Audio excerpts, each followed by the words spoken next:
All right, school is in session, so take your seats and turn up the volume. It's time for the smartest fishing show on the internet. This is the show that dives into everything fishing, from tactics and gear to policy and product. Here he is, the fishing professor, Professor Sid Dobrin. So stick around, you might learn something. Headbangers and leather, sparks fly in the dead of the night. It all comes together when they shoot out the lights. 50,000 watts of power, and it's pushing overload. The beast is ready to devour all the metal they can hold. Reaching overload, start to explode. It's your one-way ticket to midnight. Call it the Inventive Fishing Professor Rodcast. Hey, welcome to the latest installment of the Fishing Professor Rodcast, and what a great episode this is going to be. I am Sid Dobrin, the Fishing Professor, and this week in the Inventive Fishing Inshore Offshore Digital Studio, we have got Captain James Beers, who runs local knowledge fishing adventures in the Tampa Bay area and is one of the minds behind the Get Spooled web resources. And if having Captain Beers on the show isn't enough for you, well, just sit tight, because after Captain Beers gives us some great fishing know-how, I'm going to uncork a bottle of High West Campfire and give some thought to that great, unique blend.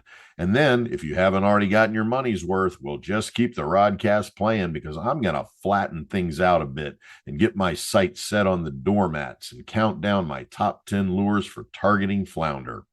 You know, if you've been paying attention, you know that I talk a lot about lures on the Rodcast, and that's because I love lures and I sure love fishing with them. But maybe it's time for a little professorial history lesson about lures. So way back when humans first started using hook and line to catch fish, it was probably the case that they used hooks from bone, shell, wood, carved stone, and eventually bronze, and they probably used baits on those hooks. In fact, we know that both ancient Egyptians and ancient Chinese began fishing with lines and hook as early as 2000 BCE, so about 4,000 years ago. And some of them probably even used rudimentary rods made from branches, but more likely than not, they used types of hand lines. In the historical record, the first time that the idea of artificial baits or lures are mentioned are by the Roman scholar Claudius Alanus, who describes a way to, and this is a translation of the quote, so I'm guessing most of you don't speak Latin. So he described a way to, quote, fasten red wool round a hook and fit the wool onto two feathers which grow under a cock's wattles. This was the first method that, according to Claudius Alanus, that was used by Macedonian anglers on the Astraeus River. And what he's really describing is an early version of fly tying and fly fishing. And he wrote this during the 2nd century, so sometime between the year 101 and 200, or about 18 or 1900 years ago. Now, the Chinese were the first group of people to make what we might think of as modern fishing lines, which they fashioned from fine spun silk. And they tie to the end of the line was called, and again, this is a translation because I'm guessing your Chinese is as bad as your Latin, but what they called a wooden fish, which was an early version of a topwater lure. This was a widely used way to fish since the Song dynasty, which ruled China from 960 to 1279, so a little over 1,000 years ago. But they aren't the only originators of lures. There's evidence from far back in the 8th century of Nordic peoples fashioning spoons from iron, bronze, and copper, or even combinations, because archaeologists have found an iron hook soldered to a copper spoon. There's also evidence of lures being designed for specific species and for use during specific times of the year, like the difference between a spoon made for ice fishing in the winter versus one for open water fishing in the summer. Even our contemporary spoon designs can be traced back to Scandinavia in the 1700s. We know, too, that in the mid-18th century, English tackle shops sold minnows crafted from tin. And as early as 1800, those same British tackle shops were selling realistic imitations of bugs and grubs made from painted rubber. These early minnow imitators were designed to spin and flutter to attract fish's strike. And in the mid 19th century, these minnows were first mass produced by F. Engel of Exeter and were known as the Devon style lure. From there, the lure industry grew, and more lures of different types were produced throughout the late 18th century, all the way through to today. And here in the grand old US of A, the first mass produced lures in the United States in the late 19th century were primarily metal spoons and spinner baits. These early pioneers of the American lure industry included folks like Julio T. Buell, Riley Haskell, W.D. Chapman, and Enterprise Manufacturing Company. Now, in the early 1900s, modern fishing plugs made their appearance on the American market and were produced by companies like Hedden in Michigan, and again, Enterprise Manufacturing, or more familiarly now known as Pfluger in Ohio. Now, back in episode 1.27, I counted down my top 10 redfish plugs, and in that top 10, I also offered a little history of Hedden's invention of the plug and how the plug became one of the most used lures in recreational fishing. So if you're interested, go back and check out that episode. So that's a little history to lure you into this week's episode. And with that impartment of knowledge, let's get casting.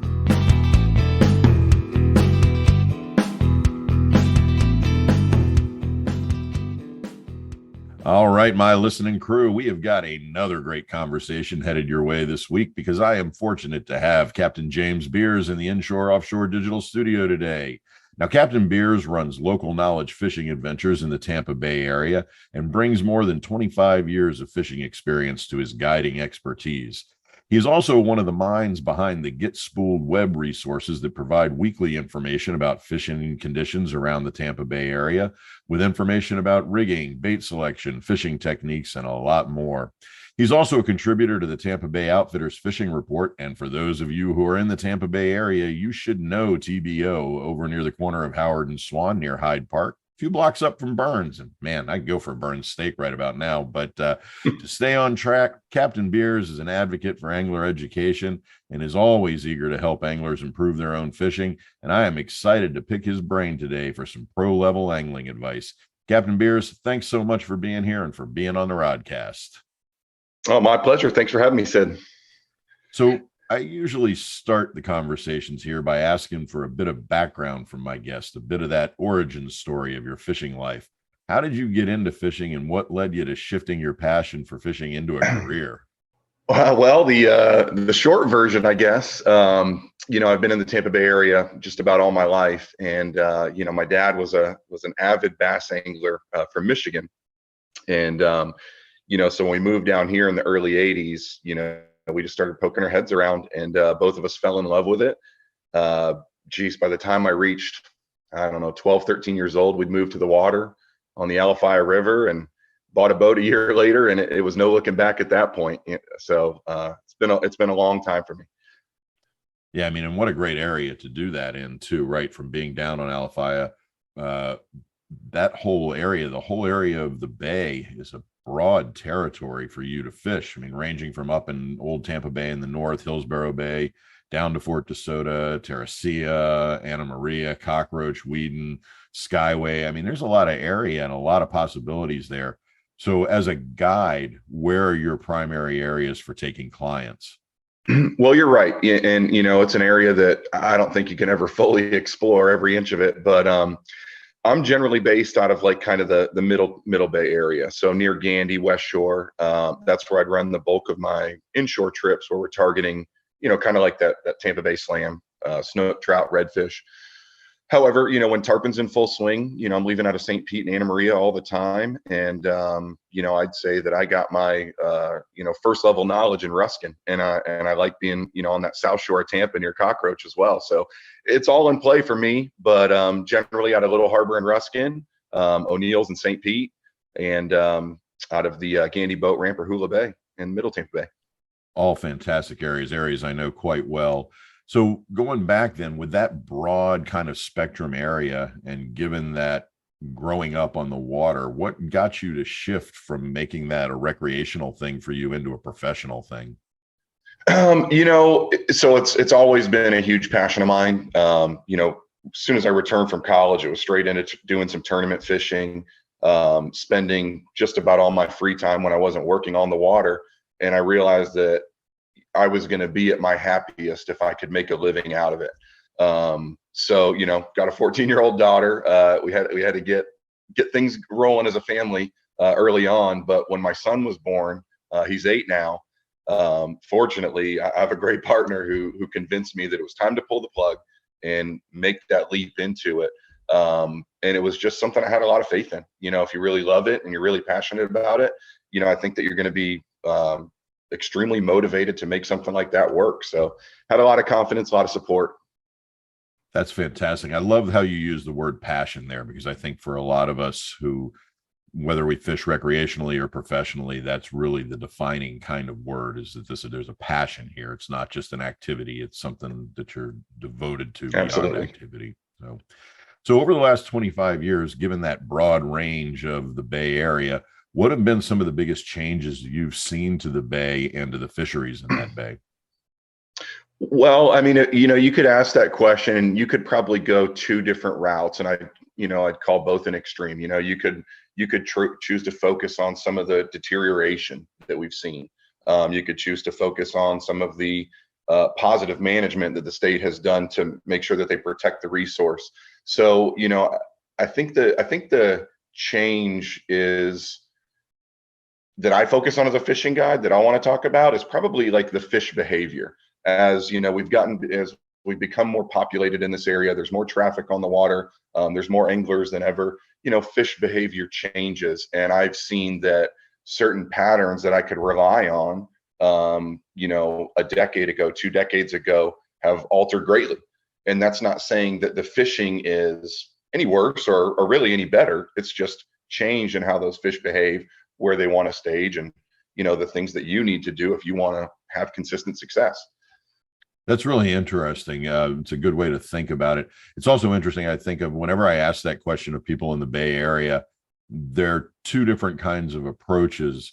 One, and it's always age-based. Guys my age who are around pre-SOS, before the net ban was put in place, talk a lot about how the mullet populations have changed what you're talking about with the fish behavior.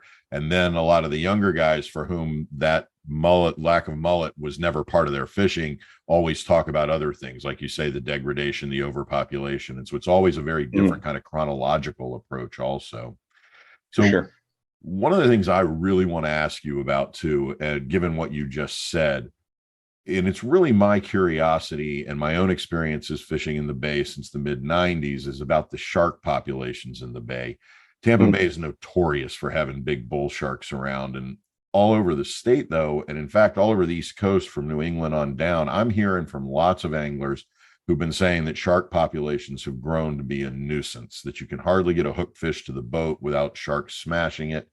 From your experience as someone who is on the water in the Bay almost daily, what's the shark situation like for anglers these days?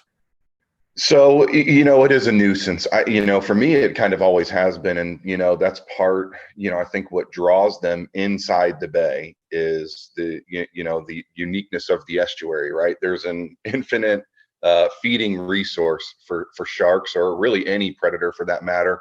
So, it's kind of always been that way.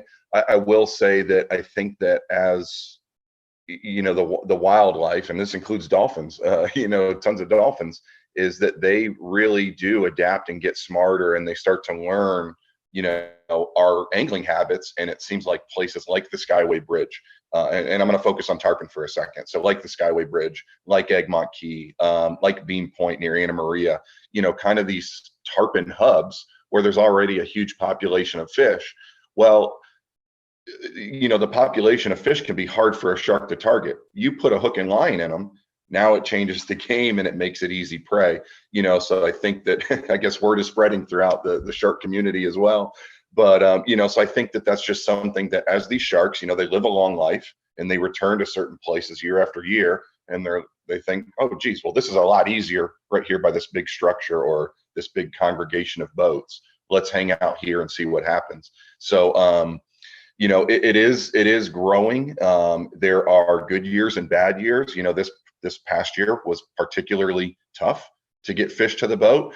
But something I notice is it's early on in those bites. It's like when a certain area is beginning to get really good, when Bean Point is just like, it just started, that first week can be real tough with the sharks. And then it tends to calm down as those fish spread out and kind of the dust settles, if you will.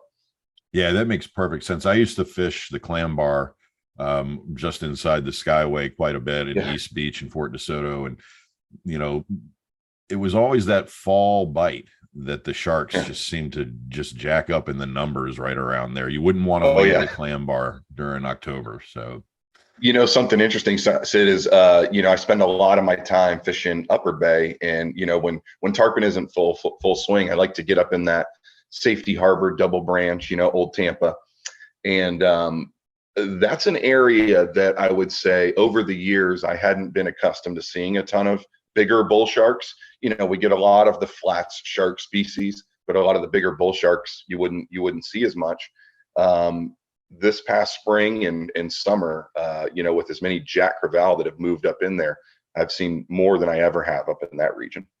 So north of the Courtney Campbell? Yeah, let's call it like north of Howard Franklin, and going up to Courtney. That's where I spend the bulk of my time red fishing and, making my runs back through those bridges. Sometimes you see those big schools of 10, 15 pound jacks, and it brings you in to hook one for somebody. And we lost a lot of those to the bull sharks, which isn't normal. I haven't seen that often. Yeah, that's interesting. The whole shark thing is really interesting to me because it's not just the Bay; it's going on all over the country, right on the East Coast. So, hey, to shift subjects a bit, I got to ask you about your boat because you're talking about making those runs because she's absolutely beautiful. You run that 24-foot Schaefer with a dual helm. You've got the Rodan up front and the twin power poles on the transom. Tell me about the boat and why it's your boat of choice for Tampa Bay. So, if you've seen the boat up close, you know why. It's built like a tank. It's got classic, beautiful lines. It's been a style of boat. Let's just call it.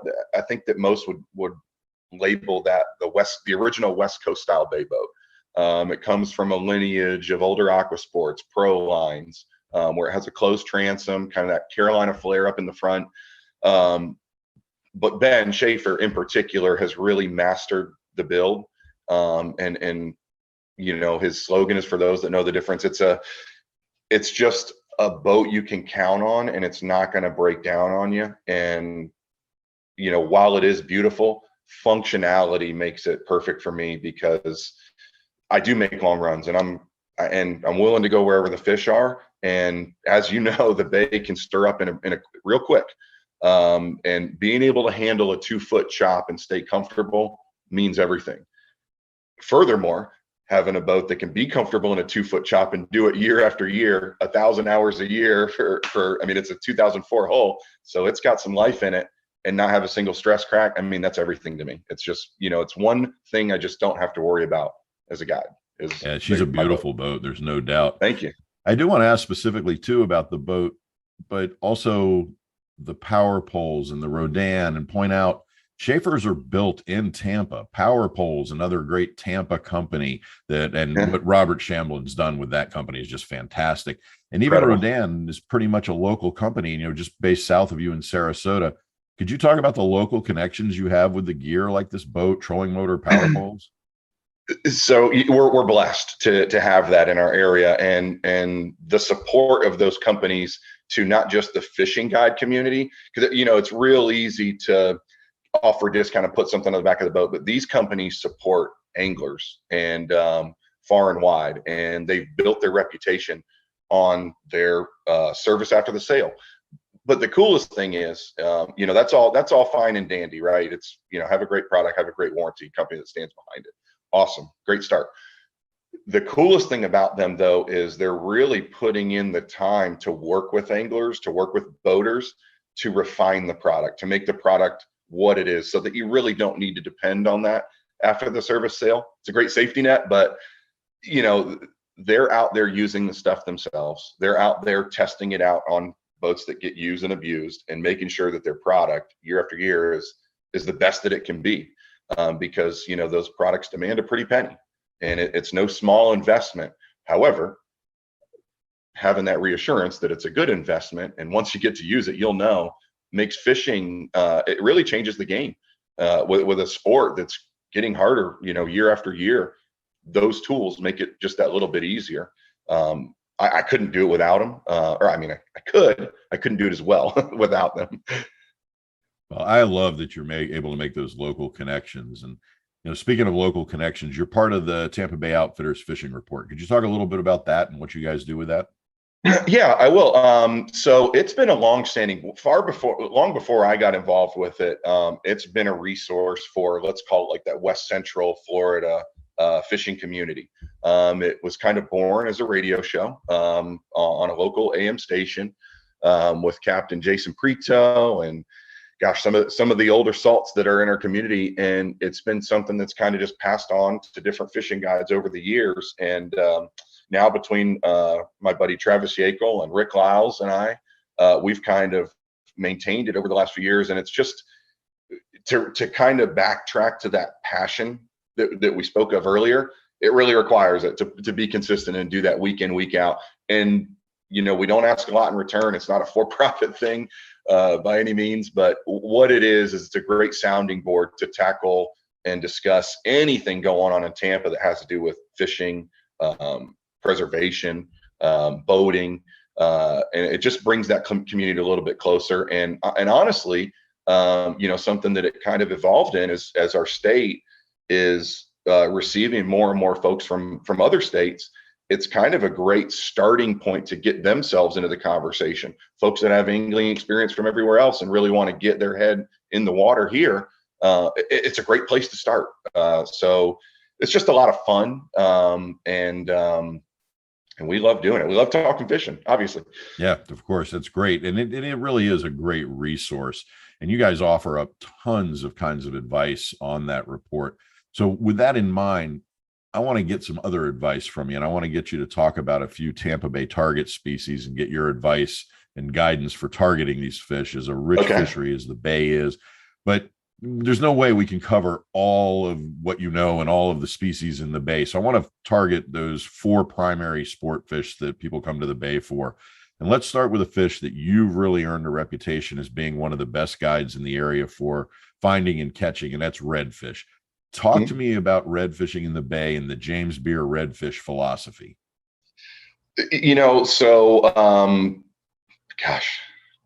an hour, right? So,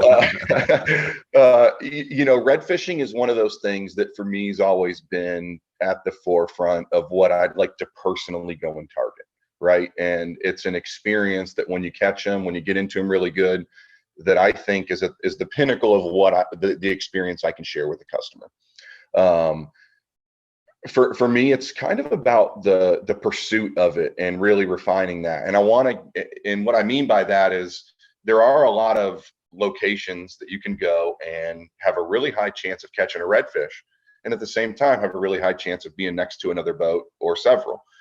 So for me, in my background, I like to get out and explore. So I want to find the most comfortable fish that I can, not the easiest to go and get. So that involves a lot of exploring, a lot of fuel burning, a lot of time on the water without a rod in my hand, just kind of learning and observing. And that's when I get asked a lot, as I tell a new angler wanting to get into red fishing, is the best thing you can do to increase your odds is get on the front of your boat on a trolling motor and work shorelines, work grass flats, and understand where these fish like to be, why, and connect the dots. Why are they there on different tides? And I think that's, if you're going to be consistent at it, that has to be a quality that you have, whether you're a fishing guide, whether you're a recreational guide, whether you're a tournament angler, is you have to know a little bit more or try to learn a little bit more as to why those fish are there than, oh, great, they're here, let's catch them. So, that's kind of my philosophy on that. All right. So without giving away your secrets, now that we've got the philosophy, favorite lures, favorite places in the Bay, not your honey holes or specific GPS coordinates, but tell us where you're looking. I mean, is this a Weeden Island, Picnic Island, So great places. They're great places and they're full of fish. However, I tend to get a little more off the beaten path. I really enjoy that upper Tampa Bay. And I like it because it's quiet. I don't have the same amount of boat traffic. It's a little more tricky area, as we work north into upper Tampa Bay, you'll start to see higher, more oyster bars, more shallow bars protecting the grass flats. Just a lot more features that I think redfish are drawn to, and those fish are less pressured. So I spend a lot of time up there. But Weeden Island, Picnic Island, Fort DeSoto, the entire shore of South Shore from like the Little Manatee River running all the way south to Sarasota. I mean, it really is endless. But to make my living as a guide, it's an easy run from my house to get there, and that's just where I prefer to be. When it comes to lures, I'm in love with lures, and I like plugs. I like soft plastics. I like topwaters. I like spoons. But and here's a question I get asked all the time, Sid. If you only could pick one, what are you going to use? And that's going to be a jig head. That's on the list today. That's on the list. It's a jig head and a paddle tail. It's so diverse in how it can be fished, cast it a long way, work at a bunch of different styles. We can make it look like a shrimp, a crab, a mullet, a pilchard, pinfish, you name it. And as far as color goes, I really tell people you can use whatever color you want as long as it's black and gold. Fantastic. And in any paddle tail, are you a brand specific guy? I'm big on the new Gulp stuff, man. I'll be honest with you. If you add in that scent that Gulp is known for, and going over the years, the Gulp shrimp is probably a reliable starting point to go and fish any species of fish in Tampa Bay. In the past couple of years, though, what I've seen from Gulp and the change they've made to the texture, the feel of their soft plastics, and the newer stuff that I've seen, now it's everything that I've liked in other brands they've brought to the table. Colors, texture, how it moves through the water is all there now, and the scent. So I mean, I keep jars of that stuff all throughout my boat. Yeah, it's always interesting to me when people get to talking about Gulp.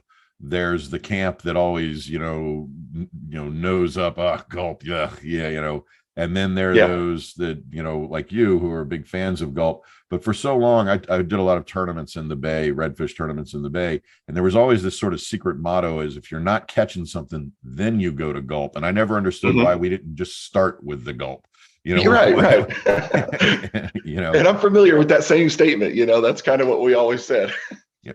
And I will say, as also a big Gulp fan, that new mullet shape they just came out with to the paddle tail mullet is a really great redfish one. All right. So same question, but for snook.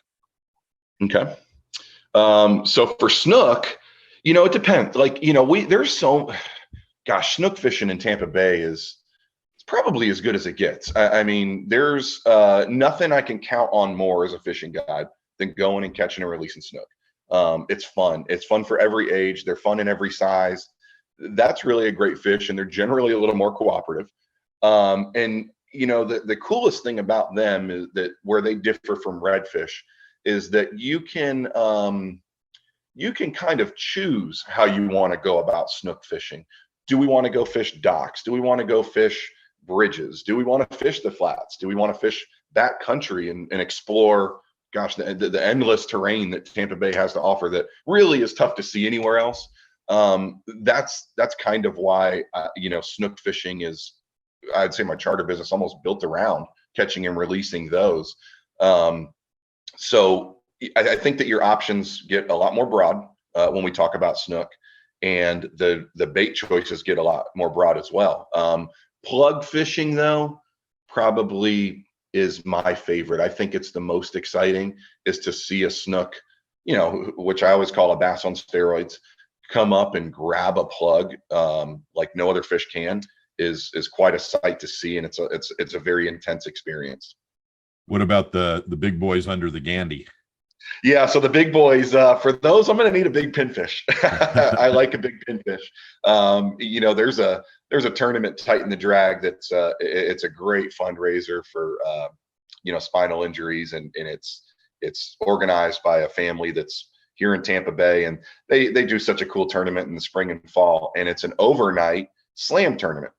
And I've fished it for many, many years. And one of the coolest things is, that tournament starts at midnight, is getting out there and having a few pinfish in the well and going to fish those bridges. That's one thing I'll say, that when it comes to the bridge fishing for the big snook, is I'd always prefer to see a real dark night with good incoming water. And I almost feel like it's a given. I almost feel like if you have that scenario, you're going to get the bites, especially if you have some big pinfish.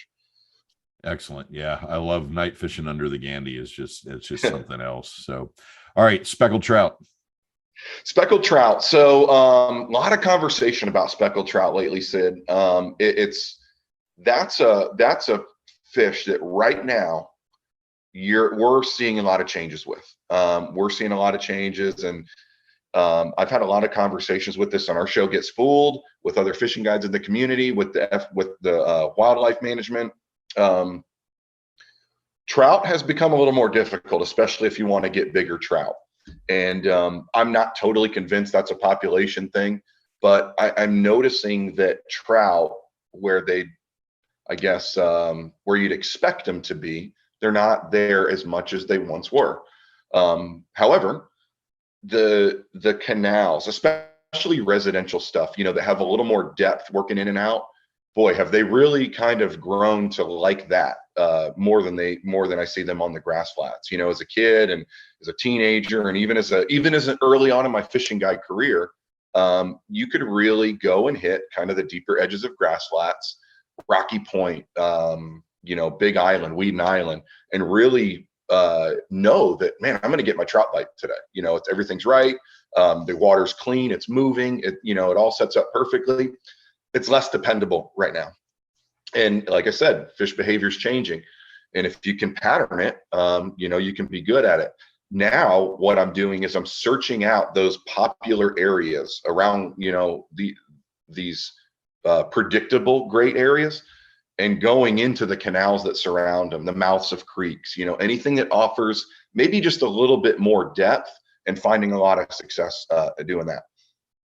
All right, that sounds great. Yeah, it's interesting that they're moving off the grass flats, because trout were always the look for the skinny water with the grass and find the edges.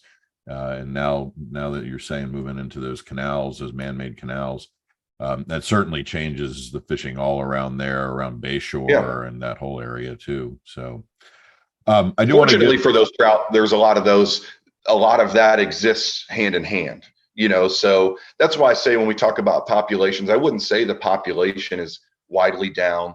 I would just say that, like redfish have gone through, they're kind of just seeing a little bit of a change, and it's been that way for a couple of years. Yeah, I mean, that's one of the interesting things about the Bay, and I think we've been talking about it the whole time, is that there's constant change, not just season to season, but, over time, the fisheries behavior and, what's there, and the population's affecting also what's going on. That's, change is part of the Bay. So yeah, absolutely. All right, so let's tie off the species with the Silver Kings, the tarpon in the Bay. And I particularly want to hear, because you brought it up, about your thoughts about tarpon under the Skyway. Okay. Tarpon on the Skyway. Well, let me start by saying the first tarpon I ever caught was under the Skyway. So I have a connection, to that. And it's a love-hate relationship. Let me say that. Anybody who tells you tarpon fishing is easy either just had a really good day or hasn't been doing it very long. Tarpon fishing is, I use that word love-hate. And whenever I get phone calls about tarpon fishing, I try to be as transparent as I possibly can, because it can be hours of boredom and some of the most chaotic, intense moments of your life. And if you're prepared to wage that war, then it will grab you and pull you in and pull you so deep that you'll never want to fish for another species again. So that's tarpon. Tampa Bay is a great fishery for it. I would probably say it's one of the better in the Florida area. Obviously, everyone knows Boca Grande, the Florida Keys, the mullet run on the East Coast. There's a lot of cool ways to do it. But Tampa is probably the best to do it in all the ways, right? If we want to do it on fly, if we want to do it on bait, if we want to do it on artificial, if we want to do it on a beautiful beach, if we want to do it in backcountry, it's probably one of those few that you can do it any which way you choose. The Skyway, though, I think is really, in my opinion, the epicenter of what makes it special, right? It's a bait hub. It's going to hold bait every single day of every single year for as long as I've been on the earth. There's been bait at the bridge.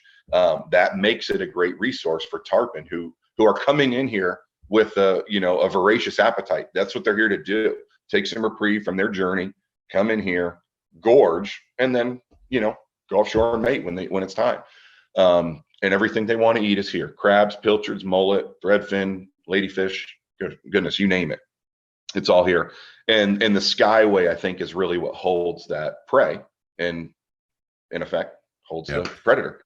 It is a fantastic area to fish. Way back when, and I'm talking probably 94, 95, before they revamped the old Skyway into what's now the Skyway fishing pier. We used to fish out there. We'd jump the fence and take old cash and carry shopping carts to haul all our gear out there. We used to run clothespin rigs, and you'd put out a crab or a pinfish, and you jump tarpon from the old Skyway. Never get them up, of course, but that was always the blast of the thing to do, was to try to jump a tarpon from the old bridge.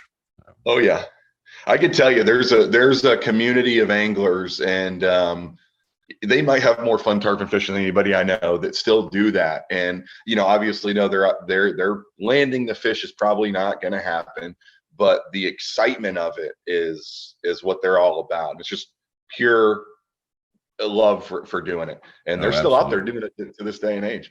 Yeah, it's great. Yeah, I was reading the other day, man, they're having some problems on the Skyway pier, and now are talking about banning fishing from the fishing pier, which is just crazy.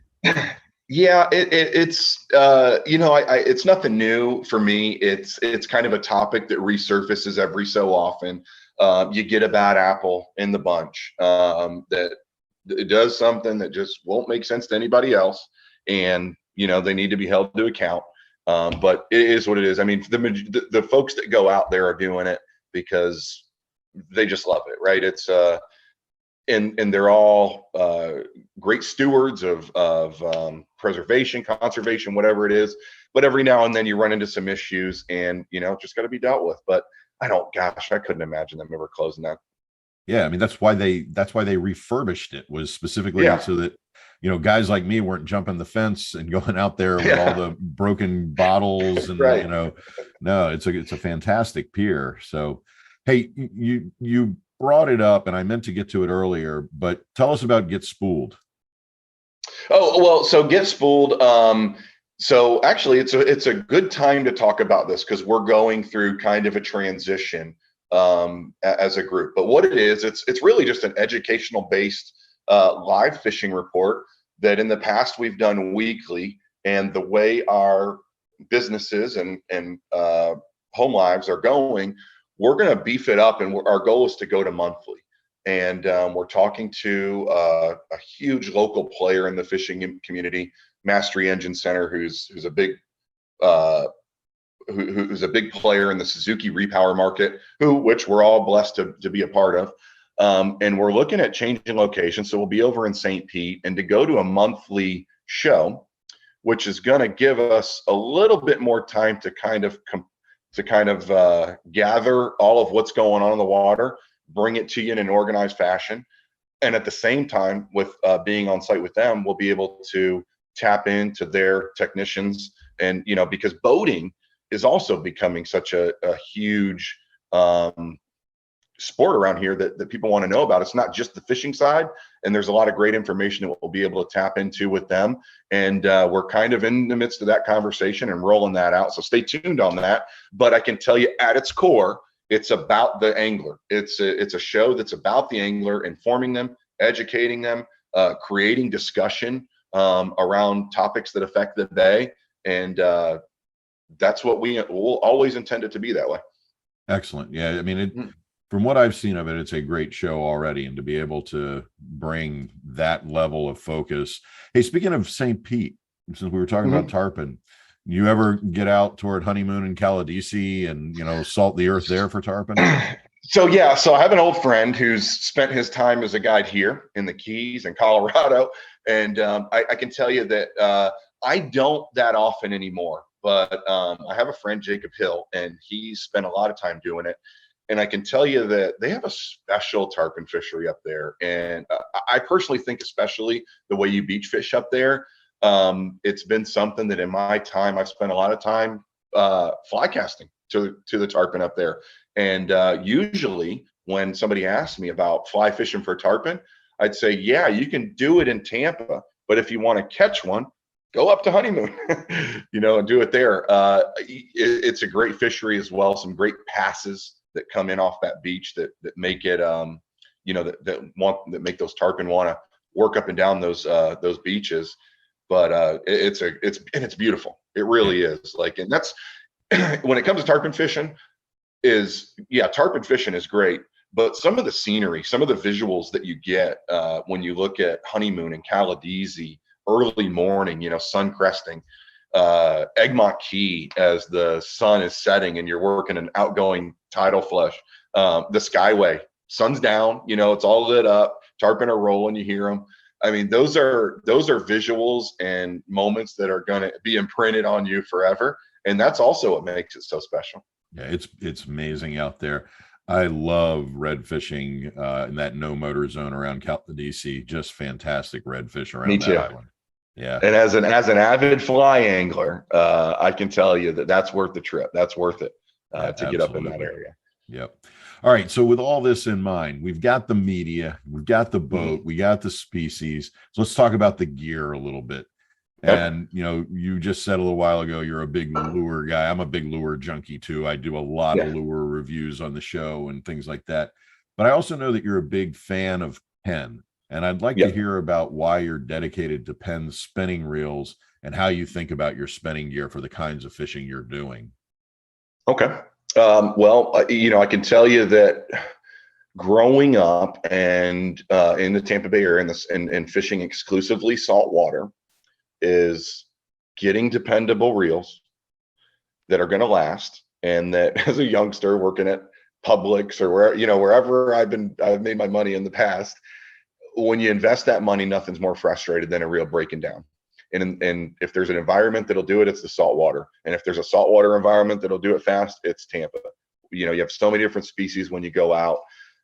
So not only do you have the element of the salt and corrosion that exists, you also have the element of, hey, I'm out here trout fishing and I just took the 35-inch red and it blows up all the gears inside of it. So that's a little bit about how I think about a spinning reel when I choose it, right? It has to be corrosion resistant, saltwater proof, let's call it that. And nothing is, but if there's one that's close, it's Penn.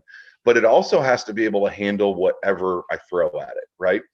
And as a fishing guide, the one thing I learned is you just can't have a ton of different setups. I can't have 5,000, 6,000, 8,000s conventionals, 2,000s for trout. It just doesn't work. There's not enough room. I need to have 5 or 6 of one thing that can do it all.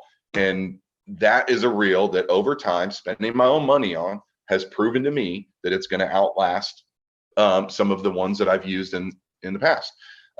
They've made some innovations in the past few years, namely the CNC machine main gear that, gosh, I mean, sometimes I'm replacing reels that I don't know why, because they still work great.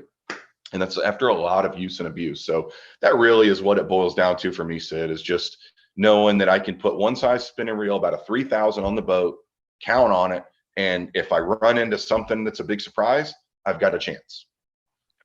Yeah. And so let me ask you a different kind of question about that, though. I mean, I hear what you're saying about the Penn spinning reels, and the whole East Coast of the U.S. has been sort of spinning reel focused since early on, since Penn started developing reels back during the Great Depression.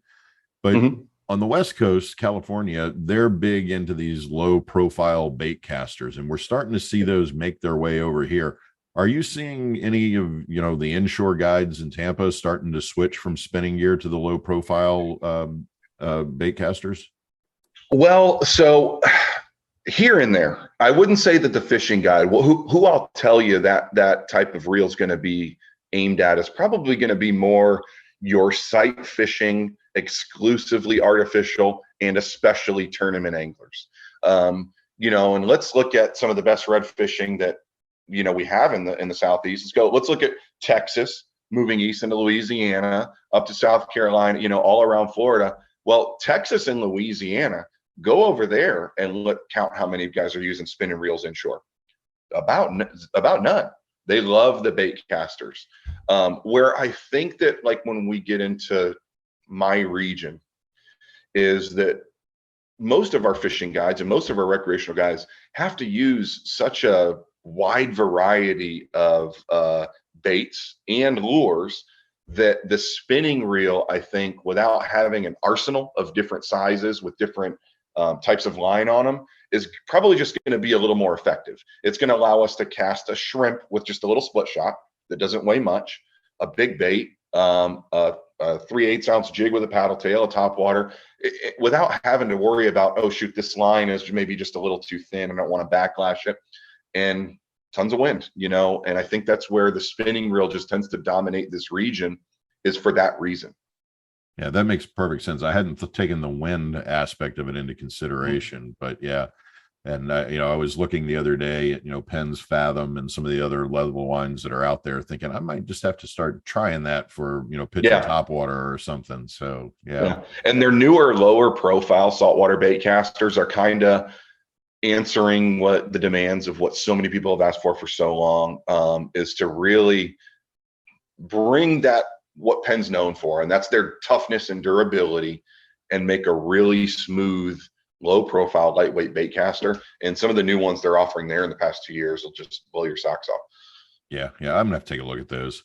All right, so a little while ago you were talking about gulp, we were talking about baits, but a while back, I don't remember how long ago, you did an episode of Guides Day Off on Waypoint TV, where you're cast netting for live bait, greenies and penfish mostly. Now, the whole premise of that show is to show what you pro guys do on your days off when you're fishing for you, rather than guiding someone there. So with that in mind, when it comes down to it, if on your day off you're going live bait, are you really a live bait guy, artificial guy, or a combo guy, depending on context? Listen, Sid, I don't really want to get wrapped into throwing any type of label on it. The truth of the matter is that I love it all. Like, I love live bait fishing. I love fly fishing. I love artificial tournament style fishing. I just love fishing. So, when somebody asks to go, or when my buddies get together, we don't really care what we use. But there is something exciting about the live bait bite, that is special. And when it comes to Tampa and working down to like the Charlotte Harbor area, is the pilchard. It's such a prevalent bait, and call it a white bait, a greenback, a scaled sardine, whatever you want to call it, and it has a million different names. Having a live well full of those, nothing's off. You can go do whatever you want that day. We can go snapper, grouper, tarpon, redfish, snook, flounder, cobia. It's really, everything is on the table. So there's just something about being in touch with the fishery and being able to go acquire the bait, put in your live well, and go do whatever you want, that just always sets you up for a great day. So I really enjoy that style. Yes.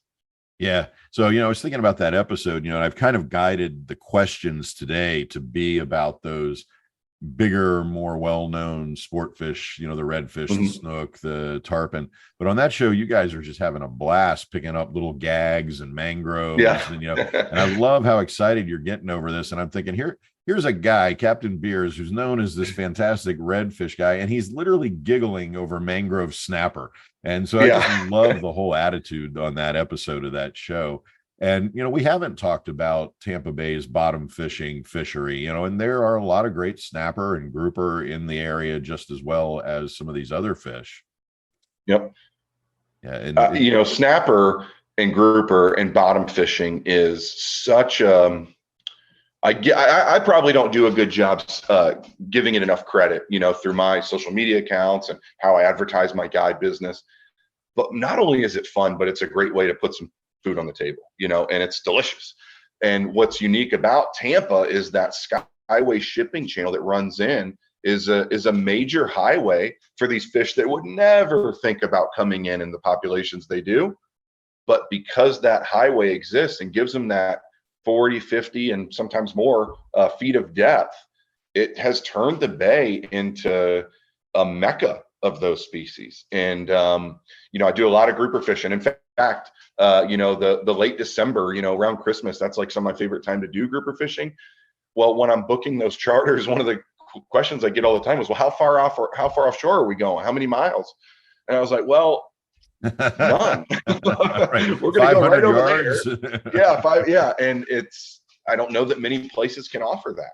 And, if there's one thing that's driving, it's the gag grouper fishing and snapper fishing. Those fish in the past few years have gotten bigger and bigger, and the numbers have increased, and man, it's just a blast. And when it turns on and you're fishing big mangrove snapper on light tackle or grouper on, heavy spinning gear, I don't know that there's a 10-second, more intense 10 seconds in fishing than it is turning one of those fish away from the rubble they're sitting on. Yeah, no, I think I'm glad we brought that up, because that is a great fishery. Yeah. And then again, back over to that area under the Skyway. And, as you're saying that, you're talking about December, the other thing we don't talk about there is I think it's also one of the best Spanish mackerel fisheries in the area, running anywhere from Fort DeSoto back up through the Skyway, 10-cent bridge, Mullet Key. There is just fantastic Spanish mackerel fishing there too. Goodness. It's, here it goes, the bait, the Skyway Bridge. And that's really what is kind of basing all of these great species that we have too, right? You work in either direction of that Skyway Bridge, just like you said, and you're going to find fish. The Spanish mackerel fishing is awesome. They're fun fish. There's so many different ways to prepare it for table fare. And honestly, like it's a fish that I wouldn't say it's easy, but it's a little more forgiving when you go out and do it. You can get away. You don't have to be as keen on the specific tackle and leader size and bait of choice. It's something that's easy to get into. And once they're on the line, they scream, they pull drag, and they are a fun fight. Yeah. When we fish that area, particularly right around the Skyway, we used to always carry a little portable gas hibachi. And you'd hit the Spanish. You didn't even have to take them off the hook, fillet them, get them on the grill, and it's the freshest, fastest. That's how we would eat during the day. Just fantastic. Yep. Throw a Spanish on the grill, fold the grill back up, put it away. No charcoal, nothing. Just go. Yeah. They've always Spanish mackerel have always kind of got a mixed review, and it's because they can be if you're not careful in your fillet method. You can get that fishy taste. Some people love it. I'm a fan of it. But Rick Lyles, who I do Get Spooled with, many years ago when I first got involved with that show, we were asked, what are your favorite species to eat in Tampa Bay? Just your top 3. And of course, Travis and I, the younger guys on the show, snook, snapper, grouper, of course, right? Right. And Rick tells us we're crazy for not picking Spanish mackerel. And I said, Rick, well, yeah, I mean, it's good, but it's not one of my favorites. He goes, it's because you don't know how to clean it. And I said, really? And lo and behold, the next week he brought a fish in and showed us such a unique way of doing it that totally changed my opinion. Now it's one of my favorites. It's a delicious fish, and the meat, when handled properly, is some of the best it gets. Yeah, I agree. I love it broiled. I love it grilled. Yeah, absolutely. This is Rick Lyles you're talking about? Rick Lyles, yeah. Yep. Yeah, I would trust anything he said. So yeah, exactly. Yeah, I love hearing that. I love talking about, those kinds of these opportunities in the Bay. You are a fantastic ambassador for the Tampa Bay. I think that, the Tampa Bay needs to just have Captain Beers as the ambassador. We'll put you out in front of the Gasparilla parade, and you're going to make you ambassador. So there we go. Give me some beads and sign me up. That's right. Well, listen, man, this has been fantastic. But to wrap it up, I want to cast out my traditional wrap-up question and ask you, with all of your experience on the water, what's your grail fish? What's the one bucket list fish that's still out there waiting for Captain Beers? Okay, so that is an excellent question, and one, as I'm, going up in years and gaining wisdom. And, I've got some kids that pretty soon I'll want to take on some of these destination trips. I think what would be the most fun is, and I have a fly fishing background, is the giant trevally on fly. That is one that I am going to have to go after in my time that I get on Earth. If I could go and catch one fish and eat it, and I haven't done it yet, I've eaten it, but I've never caught my own, it's a wahoo. Those are both excellent fish. You want to do the trevally in Australia on the reef, or I think so. Yeah. Yeah. I really want to do it on a reef. I want to do it from land, and I want to do it on fly. Those are I'm not picky, right? Right. Yeah. I like the fact that you've got it. You've already thought about it enough that it's there. And so you'll probably go do it. Definitely. A lot of people I ask, they kind of hem and haw and go, gosh, never really thought about what's the one fish that's out there. Yeah. I talk to these guys that have, species lists of 200-300 fish they've caught, and, they still can't figure out what their grail fish is or what their, of course, is. So, no. So what's funny about this is the reason I want that GT is I like the violence of their fight, of the Jack Crevalle, the amberjack, it's in my blood. I just like, if there's one thing in fishing that if I could put my finger on that I find to be exciting, it's the battle. It's the fight. And, I think that my son, who's now 8, and as he's getting more and more into fishing, when we go out in our spare time, we could be in the best snook bite, the best redfish bite. But before that day's over, he is going to demand a Jack Crevalle. And I'm like, well, buddy, hey, we're doing great out here. He's like, yeah, but I need a Jack, Dad. That's an awesome target fish, though. I mean, and let's face it, too, for guiding people who aren't familiar with a fishery, that's pure excitement for a client, too. Definitely. Absolutely. We do a lot of jack fishing just north of you, Chaswisco, Wakasasa area. They come in really big, and so much fun. Love it. Well, listen, Captain Beers, I can't thank you for taking the time today to talk with me, and for everyone in the listening crew. If you're looking for a top tier guide in the Tampa Bay area, be sure to look for Captain Beers and Local Knowledge Fishing Adventures. Cap, thank you so much for being on the Rodcast. Oh, you're welcome, man. And thanks for having me. And I love what you're doing, and I love the show. As I told you before, it was great to be on, and I could tell you I had a lot of fun talking fishing with you. Oh, thanks. We can talk fishing anytime you want, man. You're 2 hours south of me, so absolutely. All right, well, take care.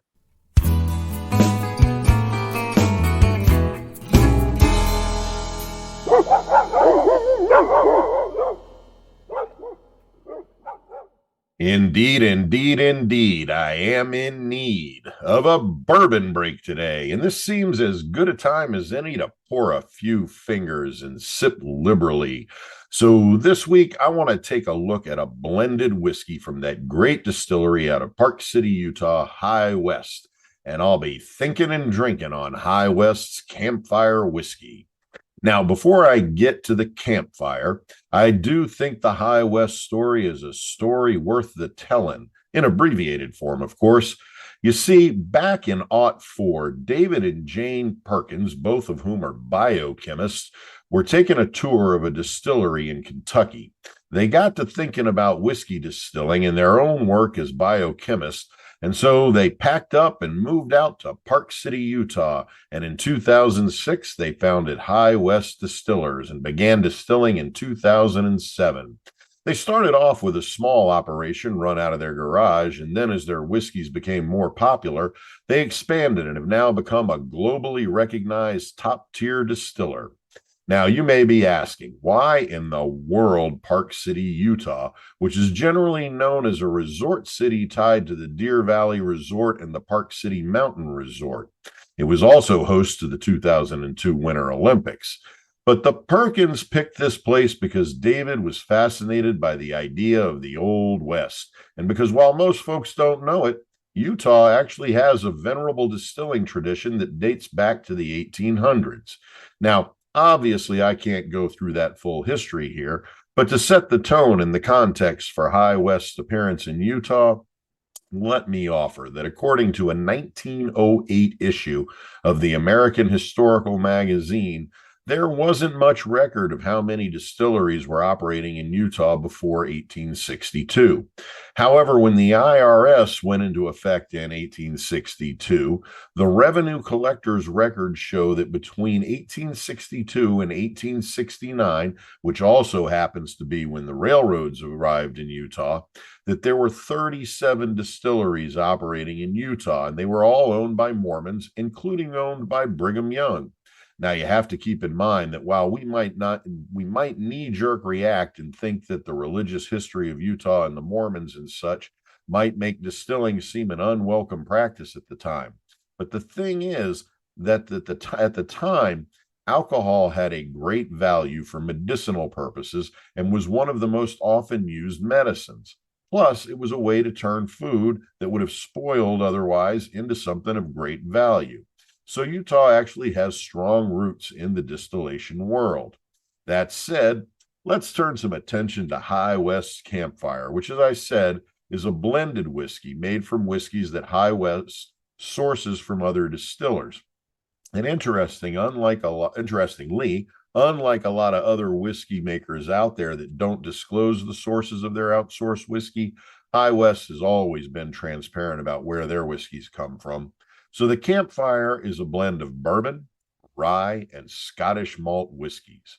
Now, I have to share the story that David Perkins shares on the High West web pages about where they got the idea for the Campfire whiskey. So this is off of that webpage, direct quote from David Perkins himself. One morning at the Bruichladdich Distillery bed and breakfast, my wife and I smelled peat in the air. The great ladies that made our meals were simmering a bottle of peated whiskey and sugar. Later that night, they brought out a dessert of ripe honeydew drizzled with that peated syrup. That was the most unusual, delicious, and memorable ending to a dinner I've ever had. The combination of melon and sweet smoke really worked, so naturally I thought, why not mix sweet bourbon and peat? The main flavor, or the melody, is sweet honey from a ripe bourbon. The enhancing flavor, or the harmony, is floral fruity spice from a mature rye whiskey. The accent, Satchmo's gravelly voice, is smoke from a peated Scotch whiskey. The proportion, well, they're top secret. So that was from Perkins. So that's when the Perkins started blending whiskey to find that fruity, sweet, smoky taste they were looking for that would become High West Campfire. Now, Campfire is a 92 proof whiskey that comes in the now classic-looking High West style lean bottle with etched glass and that great bulbous cork top. The eye of the Campfire is a golden amber, like the uppermost part of a campfire flame. The nose is unmistakably peaty and sweet from the corn. The sweetness is there in the corn and also in a light toasted brown sugar. The peat and sweet blend well together with neither dominating, but as Perkins suggests in that description that I just read y'all, they work together in harmony. The palate maintains that harmony, blending a smoky campfire taste of charred wood and vanilla and caramel. That smoke complements the peat from the Scotch whiskey, and they drift throughout the taste progression, really setting up a constant background of peat and smoke that dominate the flavor. I will admit, I really like the intermingling of these two flavors, particularly as varieties of sweet flavors like ripened dark fruit, molasses, vanilla, and toasted marshmallows appear and recede throughout the taste spectrum. The rye also brings a spiciness to the conversation, some cinnamon, some black pepper. And the finish, well, that maintains that spicy with the cinnamon becoming more prominent, but the smoke never leaves, and that smoke brings a nice woody finish to the whiskey. So in a lot of ways, the High West Campfire is a unique blend that really brings together a peaty, sweet, smoky flavor that is really quite satisfying. One last final note I think we anglers need to be aware of regarding High West Campfire, and that's when High West released the Campfire, they also announced a conservation project called Protect the West, through which the High West distilleries committed $1 million to groups that are committed to protecting lands that are impacted by climate change. The first donations of $150,000 went to the Wildland Firefighter Foundation, Protect Our Winter, and American Prairie. And if you go back to the Bourbon Break in episode 1.8, the episode with the Jim Hendricks interview and the top 10 shrimp imitator countdown, you'll hear my review of High West's American Prairie and the relationship between that bourbon and High West's commitment to the American Prairie Conservation Organization. And since Utah and the American West is such a critical place for so many great trout rivers, these kinds of conservation efforts really serve anglers in Western waters in important ways. And those then, well, they're my thoughts about American Prairie Campfire Blended Whiskey. As a final note, and my regular disclaimer, as always, please keep in mind that the Fishing Professor Bourbon Break reviews are not sponsored. The distillers have not sent me samples, nor do they influence my reviews at all. Though, as always, I am open to sponsorship, bribery, and extortion. The bourbons I review are purchased out of pocket, and my reviews are based on the keen sense of bourbon know-how that I have developed over many years in many of this country's finest watering holes, drinking establishments, dives, pubs, honky-tonks, and back alley speakeasies. And speaking of, let me give a quick shout out to the Patterson House in Nashville. Now, this is a chain bar. I think there's another one in Cincinnati and a couple other places, but it's got a great speakeasy vibe to the place. It's small and intimate and dark and just exudes a bourbony feel to it.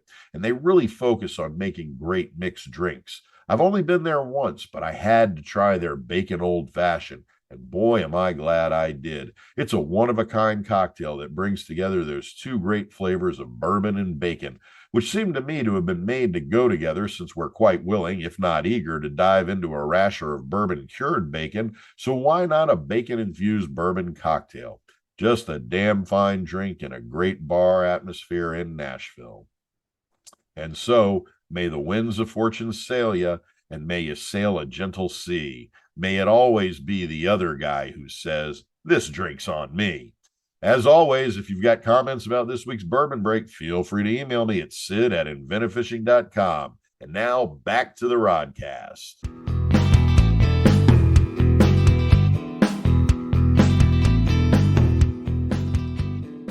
Okay. It is time for this week's top 10 list. And this week, it's going to be a rather flat list, or rather, it's going to be a list for targeting flatties. I'm talking about lures for targeting flounder. Now, I got to tell you, I love fishing for flounder because I really love eating flounder. They are one of my all-time favorite eating fish. I could eat fried flounder every day and not get sick of it. A little tartar sauce, a little Tabasco, and I tell you what, boys and girls, that is some good eating right there. So yes, indeedy do. I do love me some flounder or two. And I do love catching them too, particularly when you get into a doormat or two. Now, there are about 30 species of flounder around the world, and while they are prevalent in coastal waters, they have even been found in water as deep as 35,000 feet down. Now, there's this little spring near my home that flows into the Suwannee River, which feeds the Gulf of Mexico, called Manatee Springs. And we use the spring as a dive site for dive classes because the water is usually gin clear and the sandy bottom is usually right at 15 feet down, which is perfect for dive training.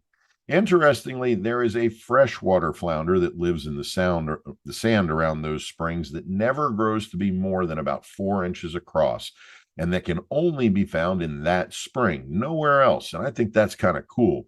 And if you carefully shimmy your hand below the sand and under one of them, you can lift them from the bottom and feel them try to bury themselves deeper into your hand. It's a really cool thing. In fact, flounder are a really cool fish. Hey, I got an idea. Let's take a teaching moment, and I'll do a little professoring and tell you a thing or two about flounder. So take notes, because there's going to be a quiz. Up north, by the way, flounder are called fluke. Flounder can grow to be as much as 25 inches in length. Female flounder are generally larger than male flounder. Captain Charles Nappy from Hicksville, New York, holds the current fluke world record. He caught the fish in 1975 off Montauk, and it weighed in at 22 pounds and 4 ounces. Now, a flounder's body color, it's dependent on where it lives. They're usually brown with various red, orange, green, and blue markings on their bodies. And interestingly, like a chameleon or an octopus, they can change their color to blend in with the colors of their surroundings, and they can do it fast, like in 2 to 8 seconds. They also adjust color based on their emotional state. This is why a flounder, when threatened, will look paler than when they're not. Flounder can move their eyes independently of one another. Flounder tend to be nocturnal. They feed by ambushing their prey, by waiting very still on the bottom and just under the cover of the sand, and then smash and grab a meal as it swims by. And their strikes are very fast and very hard. Now, to camouflage themselves on the bottom, they use their fins to cover their bodies in sand or mud, leaving only their eyes visible above the sand. And when mating, female flounder release up to 100,000 eggs in the water at the same time when a male releases sperm cells.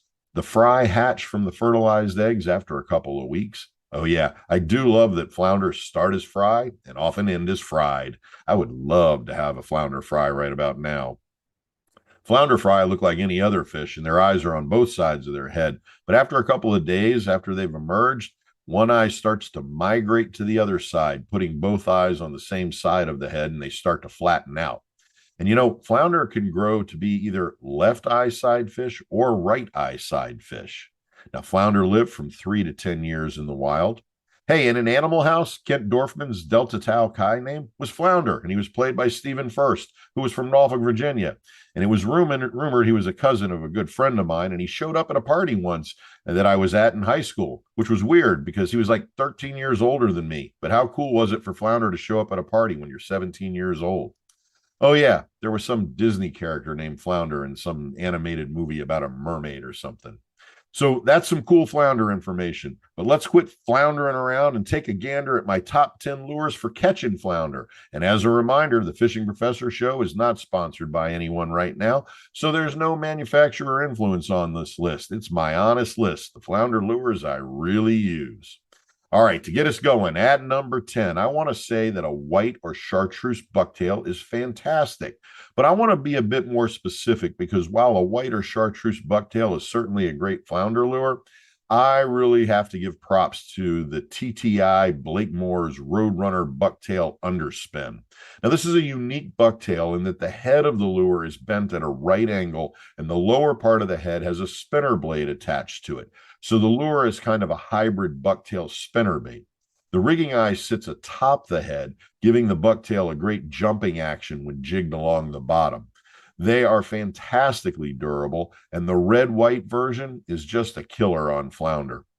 I should note, too, that if you're using the TTI Blakemore Roadrunner Bucktail Underspin, or any other bucktail for that matter, adding a curly tail plastic can amp up the flounder attractability of the lure. Think about the classic striper bucktails like the Felmley bucktail jig. Just add a soft plastic tail to the bucktail and you've amped the game up. All right, at number 9, Sea Striker Squid Rig is a great flounder getter and a very popular lure all along the East Coast. It's really a complete rig consisting of a soft 3-inch squid rig tied with 42 inches of 30-pound test mono. The rig has a number 4 3-way swivel at the top with a snap so you can clip a sinker at the weight that you'll need for where you're fishing. The bottom of the rig has a 1/0 saltwater wide gap flounder hook and a number 2 nickel spinner blade above the squid body. These lures work great slowly pulling them along the bottom just as they come out of the packaging. But if you really want to bump up their productivity, add a piece of strip bait to the hook and you've got a flounder hounder. They do come in about 5 color variations, but I will admit I prefer the yellow colorations for flatties. And number 8, how about that magnificent shrimp imitator, the Voodoo Shrimp? Now, you have to recognize that shrimp are a primary forage for flounder, so just about any shrimp imitator is a great flounder lure. But the Voodoo Shrimp is such a fantastic shrimp lure that it needs to be acknowledged as one of the best shrimp imitators out there. Now, I love what Kent Chaumont has done with egret baits, and his shrimp design in the Voodoo Shrimp is just excellent. And yes, I've reviewed the Voodoo Shrimp a few years back, and that review is still available on the Inventive Fishing YouTube channel. And I still think that not only is the Voodoo Shrimp one of the best shrimp imitators out there, but I also think it's one of the overall best flounder lures available. This is a rugged, soft-body shrimp that holds up against a flounder's toothy bite. The soft body has a Kevlar mesh woven through the body to give strength to the body and to help resist tears and short bite rips. It's got a segmented tail and a great front leg action that contributes to its overall real life like motion when a lure is being retrieved or jigged. It comes pre-rigged with a weighted hook and fishes just great along the bottom. It has great color options, and Egret Baits have recently added 10 new colors to the Voodoo Shrimp palette. All in all, a top-tier flounder lure. All right, at number 7, I'm going to give props to the Voodoo Shrimp, certainly. And if I'm going to give props to the Voodoo Shrimp, then I am both obligated and eager to acknowledge the DOA Shrimp as another great flounder lure. And since the DOA Shrimp really is the granddaddy of all artificial shrimp, I have to place it just a notch above the Voodoo Shrimp in the countdown out of sheer respect for that venerable lure. I'm not sure I'd be willing to say that the DOA or the Voodoo catch more fish than the other, as they're probably both, as they really are both really reliable lures. But the DOA gets a bump because of its pedigree, and it really is probably the most important shrimp lure design in the history of lures, or at least in the history of shrimp lures. It really is the gold standard in shrimp. Now, I've been fortunate to have had a few opportunities to talk with Mark Nichols about why and how he designed the DOA shrimp as he did, and I've also spent a significant amount of time reviewing Mark's patents for the shrimp. What makes Mark's design so great, and he told me about how much time he invested in getting this aspect of the shrimp right, is that the shrimp falls horizontal like a shrimp does when settling down from the water to a solid surface. If you've ever watched a shrimp swim, when it rests, it settles not with its head up or its tail down, but horizontally. The DOA shrimp has this action down perfect. That's in part due to the internal weight of the lure, which also makes this a very castable lure. The DOA shrimp is available in 5 sizes, ranging from 2 inches to 6 inches. I rely a lot on the original 3-inch model when I am targeting flounder. All right, at number 6, let's keep the shrimp theme going and give props to Four Horsemen's Boom Boom Shrimp. Interestingly, Four Horsemen's primary tackle products are their renowned popping corks, and the Boom Boom Shrimp is really the only lure that they make. And the Boom Boom Shrimp is designed to work best when suspended about 24 to 36 inches under one of their popping corks. But I have to say, the design of the shrimp imitator is so solid that it works great when jigging the lure along the bottom without a popping cork as well. The soft body plastic lure is molded around a seriously strong weighted hook, and the internal weight gives the lure great balance on the fall, and the durable plastic holds up against many of those toothy multiple strikes from a flounder. They are available in 4 color options, though I hear that Four Horsemen is getting ready to release new color options. But for flounder, I have really liked their sea biscuit pattern.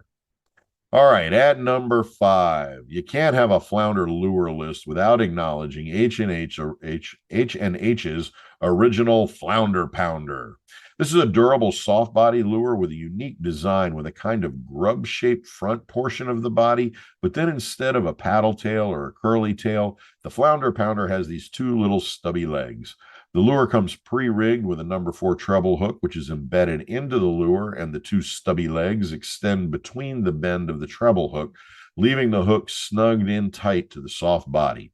The lure has a lead head that is designed to push the lure deeper into the water, cutting through the current and allowing the lure to slide through the water effortlessly. They come in 5 colors and are all great flounder attracting colors.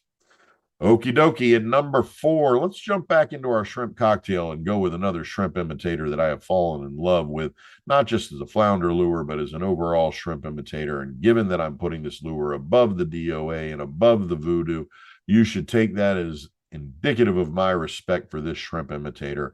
And I'm talking about American Tackle Company's Pro Staff Rattling Shrimp. This is a great segmented tail shrimp imitator that comes rigged with a weighted wide gap hook that is rigged weedless.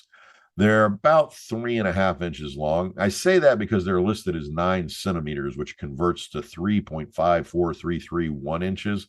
And I don't get why a company called American Tackle Company lists their lures in centimeters, but they are an international company nonetheless. The Pro Staff Rattling Shrimp are about 3.5 inches long, and they weigh at 1/4 of an ounce. 1/4 of an ounce, but 9 centimeters. Come on, guys, quit mixing your scales.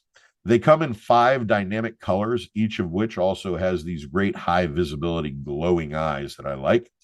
They all, as do the flounder, by the way, they also have an internal rattling chamber that uses a glass rattle to add a great auditory attractant to the lure that really gets a flounder's attention.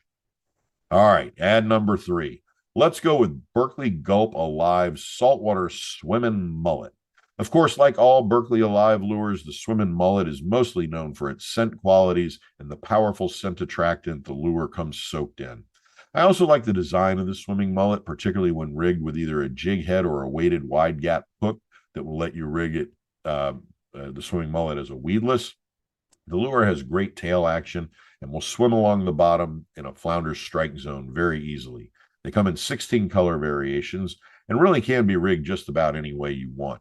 They come in a 4-inch and a 5-inch version. I tend to like that 4-inch for them flounders. All right, in the runner-up position, I'm going to offer up Berkeley Gulp Surf Bite Strips fished on a flounder rig. Now, the Surf Bite Strips are an artificial strip bait that you can cut to the size length you want. They're soaked in Gulp scent and can be recharged with the scent by re-soaking them. Now, really, these aren't lures per se, but are artificial bait. I like fishing them using traditional flounder rig with a 4-aught octopus hook. So really what I'm saying is that you can use a flounder rig baited with the Surf Bite strip instead of the bait you would normally use. I like doing this because the Surf Bite strip create a great scent trail and they're really durable, so you're not switching to a new bait with every strike. The Surf Bite strip are 5 3/4 inches long, but I like to cut them down to about half that size when I'm rigging for flounder. They come in 5 color options and all are great for the flatties. All right, that brings us to my number 1 favorite lure for targeting flounder. But before I let you in on that not so well kept secret, let's get a quick recap of the other 9 doormat snaggers. At number 10, TTI Blakemore's Roadrunner Bucktail Underspin. At number 9, Sea Striker Squid Rig. At 8, the Voodoo Shrimp. At 7, the DOA Shrimp. At 6, Four Horsemen's Boom Boom Shrimp. At 5, H&H Flounder Pounder. At 4, American Tackle Company's Pro Staff Rattling Shrimp. At 3, Berkeley Gulp Alive Saltwater Swimming Mullet. And at number 2, the Berkeley Gulp Surf Bite Strips fished on a flounder rig.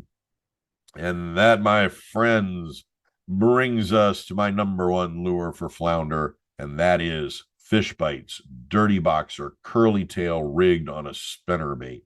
The Dirty Boxer, which is a scent-releasing 5-inch soft-body grub-tail lure, has earned a reputation as a fantastic inshore lure, and that reputation has grown all along the East Coast because of the Dirty Boxer's prowess in attracting the flounder and fluke bite.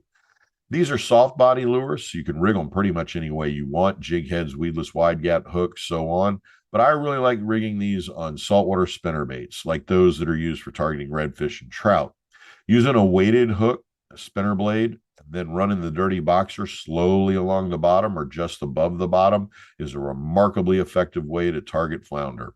The Dirty Boxer comes in 8 color options, but I have had my best luck when using the white knuckle color. These are just great, reliable lures. And that about wraps up this week's top 10. But real quick, here's a flounder pro tip. Try adding some of ProCure's Flounder Pounder scent to any lure you're using for targeting flounder. Might be redundant on scented lures like the Gulp or Fish Bites Dirty Boxer, but on just about any other lure, this scent gel can add a great extra attractant to a flounder lure. And that does wrap up this week's Fishing Professor Top 10. Of course, I'm sure you've got your favorite flounder lures too, and it's more than likely that a few of you disagree with some of my selections, but I'm okay with that. And if you have a flounder lure you think I should check out, or if you're a manufacturer who makes a great flounder lure that I have not considered, shoot me an email at sid@inventivefishing.com and tell me what I need to know. As always, if you'd like a Fishing Professor's Top 10 about a particular fishing-related thing, just send me an email, and I'll see about adding it to my list for future Top 10s. And with that, let's get back to casting.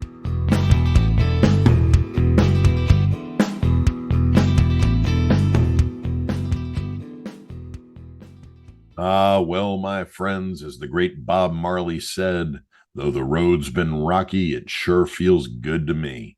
And while I don't think things have been too rocky on this episode, in fact, I think it rocked quite a bit and still feels good. But nonetheless, we have traveled this road to the end, and we find ourselves at the close of another episode of the Fishing Professor Rodcast. And I, for one, am grateful that you have shared this little piscatorial journey with me. And I certainly hope you'll be back on board for our next excursion next week. Hey, I do want to thank Captain James Beers of Local Knowledge Fishing Adventures for being on the Rodcast. And if you're down around Tampa Bay, be sure to take the opportunity to get out with Captain Beers for some great fishing and some great fishing know-how. I do hope as well that you enjoyed my thoughts about High West Campfire blended whiskey, and that you have an opportunity soon to have a pour of it while around a campfire of your own. Of course, I hope you found my countdown of my top 10 flounder lures to be of use, and I hope that you get the opportunity to get out after some of them flatties soon too, and that you find yourself with a fry pan full of them at that campfire. Before I sign off today, I do have a message for our brothers and sisters out there behind the line. The life jackets are on the dock. I say again, the life jackets are on the dock. And that just about does it for this week's episode of the Fishing Professor Rodcast. Be sure to look for next week's episode, which will drop on Wednesday next week. And I hope you and all the members of my listening crew will keep spreading the word about the Rodcast. And of course, if you have a comment or question about anything on this week's show, or have recommendations for future Top 10s, Bourbon Breaks interviews, or information about specific fishing-related issues, please feel free to email me at sid@inventivefishing.com, or you can just leave a reply in any of the comment sections for any of the podcast platforms you use to listen to the Rodcast. Hey, be sure to follow Inventive Fishing on Twitter, Instagram, and friend us on Facebook at Inventive Fishing. And be sure to check out all the great video content over on the Inventive Fishing YouTube channel, which includes great gear reviews, new product introductions, and a mess of other great content. I will be back next week with another episode, and until then, this is Sid Dobrin, the Fishing Professor. Fish on.